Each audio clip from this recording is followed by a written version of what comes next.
I used to think my dad was a monster. He left me, abandoned my mom, and disappeared without a trace.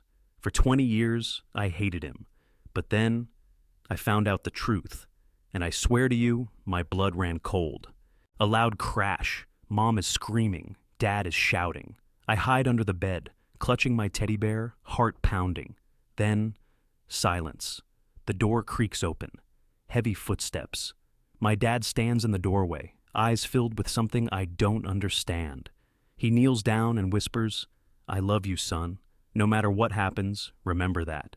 Then, he walks out the front door and never comes back. I run to the window, watching him disappear into the darkness. Growing up without him was hell. Birthdays, no dad. School fights, no dad. Bullies, no one to protect me. Mom worked 2 jobs just to keep us afloat. Whenever I asked about him, she'd just say, "Forget him." Close-up of me clenching my fists. I promised myself one thing. I would never forgive him. On my 16th birthday, my mom handed me a letter. It had my dad's handwriting. I stared at it. My hands shook. I could have opened it. I could have found out the truth, but I didn't. I ripped it apart. I didn't want his excuses. I didn't need him. Little did I know, that letter held the key to everything. 28 years old. My life was normal, until I got a call from a private number. A deep voice spoke, "Is this your name? We need to talk. It's about your father." My breath hitched, my chest tightened. What the hell was going on? A shadowy figure sits across from me at a cafe. He slides a thick envelope across the table. "Your father didn't abandon you. He was forced to leave." I scoff. Lies? Look inside. Inside the envelope. Newspaper clippings. Police reports. My dad's face. But not as I remembered it. Your father was running from something. Or, rather, someone. My heartbeat pounds in my ears. I flip through the pages, and then I see it. A missing persons report, with my name on it. Shocked, I whisper, What is this?" "Your dad didn't leave you. He was protecting you." I track down his last known location, a hospital, room 307. My palms sweat as I grip the doorknob. My whole life, I wanted answers. But now, I was terrified to hear them. He's old, weaker than I remember. His breathing is shallow. "Dad?" My voice is barely a whisper. His tired eyes widen. A tear rolls down his cheek. "You found me." I swallow hard. "Tell me the truth." "Hey, we're coming for you," he says. I had no choice. Turns out, my dad was involved with dangerous people. They threatened to hurt me to get to him. So he made a deal. If he disappeared, they'd leave me alone. He didn't leave because he wanted to. He left to save my life. I choke back tears. My whole life, I hated a man who died to protect me. I grip his frail hand. "I wasted so many years hating you." He smiles weakly. "No, son, you survived. That's all that matters." His eyes close. A flatline sound echoes in the room. I break. I sob. But this time, I don't feel abandoned. I feel loved. After his funeral, I receive one last letter, his final words to me. "You are stronger than you know. Live your life. Be free." I clutch the letter to my chest, whispering, "I forgive you, Dad." What would you do if you found out the person you hated the most was actually your hero? Would you forgive them? Tell me in the comments. Let's talk. If you like this story, I have another one that will blow your mind. Click here to watch it now. Sometimes the ones who leave us are actually the ones who love us the most. In the heart of the Himalayas, where the mountains touch the sky and the cold cuts like a blade, a mother snow leopard and her cub roam the frozen wilderness. But today, something is terribly wrong. A tragic accident, a slip on the icy cliffs, has left the mother snow leopard wounded. She can barely move. Her cub, too young to understand, nudges her, hoping she will rise, but she cannot. Then, disaster strikes. One wrong step, one patch of ice too slick, and the mother plunges down. A sickening thud. The cub watches in horror as she lies motionless, her breath shallow. A deep wound on her leg. She cannot move, and in this freezing wilderness, time is running out.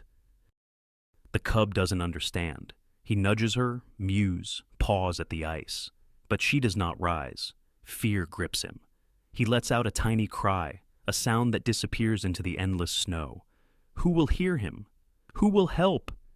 Then, against all odds, the cub makes a choice. He will not sit and wait for a miracle. He will go. He will find help. He is small, he is afraid, but his mother needs him. And so, he begins his journey, alone.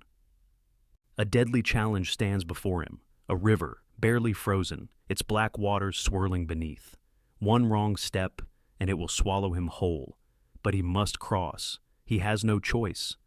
But the mountains are not empty. From the swirling mist, they come, silent, swift, hungry. A pack of wolves, their eyes gleaming with hunger. They have spotted the cub.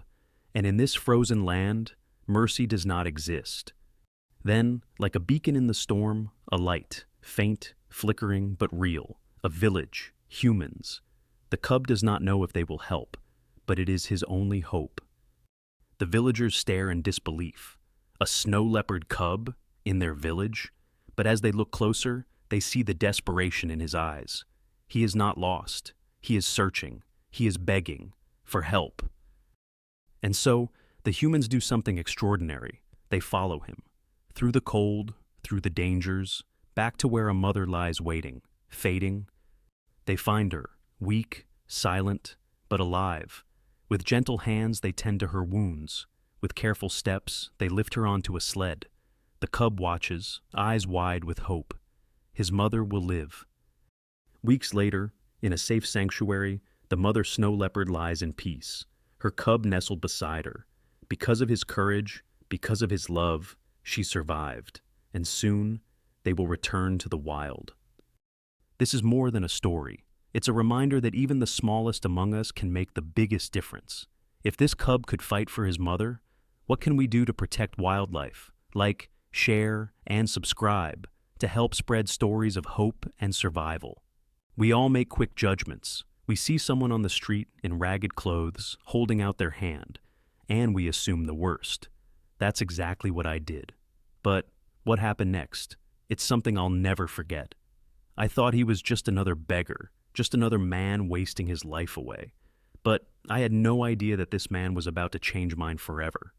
What he told me that day still haunts me. I was living my dream, or so I thought. A six-figure job, designer suits, the latest phone. I was climbing the ladder of success, leaving everyone behind. I had no time for distractions, no time for anything, especially not for a man sitting on the sidewalk, dirty, with a cup in front of him. I was on my way to an important meeting when I heard a weak voice. "Sir, can you spare some change?" I glanced at him, disgusted. I shook my head and walked past, thinking, get a job like the rest of us. Later that evening, I passed him again. He was still there, still begging. This time, he looked straight into my eyes and said, "You think I'm worthless, don't you?" I scoffed. "If you worked as hard as I do, maybe you wouldn't be sitting here." I walked away, proud of my words. But before I could leave, he mumbled something. It was soft, almost like he was talking to himself. But I heard it. He said, "You wouldn't last a day in my shoes." Something in his voice stopped me. He wasn't angry. He wasn't bitter. He just sounded tired. I turned back and asked, "What do you mean by that?" He looked up at me and said, "Sit with me for 5 minutes and I'll tell you my story." I hesitated, but something inside me told me to listen. And so I sat down beside him on that cold pavement, and he began to speak. "I wasn't always like this," he said. "I had a family, a home, a career, just like you. Then life happened," he continued. "I lost my job. My company shut down overnight. I had 2 kids, a wife, and no way to support them. I tried everything, odd jobs, selling my belongings, but one by one, I lost everything. My wife, she couldn't handle it. She took the kids and left. She told me she couldn't love a failure." His voice cracked, and for the first time, I saw tears in his eyes. I had no one left, no family, no friends, just the streets. And now I sit here, watching people like you walk past me, judging me, without knowing a thing about me. I didn't know what to say. I had assumed he was lazy, a failure, but in reality, he had fought harder than I ever had. I felt ashamed. Then he asked me something that shook me to my core. If you lost everything tomorrow, do you really think you'd be any different? I had no answer. For the first time, I saw things differently. How many others had I judged? How many others had stories I never cared to hear? I reached into my pocket, but he stopped me. "I don't want your money," he said. "I just wanted someone to listen." That night, I couldn't sleep. His words kept echoing in my head. "You wouldn't last a day in my shoes." And for the first time, I wondered if he was right. Since that day, I stopped judging people by their situation. Because the truth is, it could happen to any of us. The question is, if it happened to you, how would you want to be treated? Think about that next time you walk past someone in need.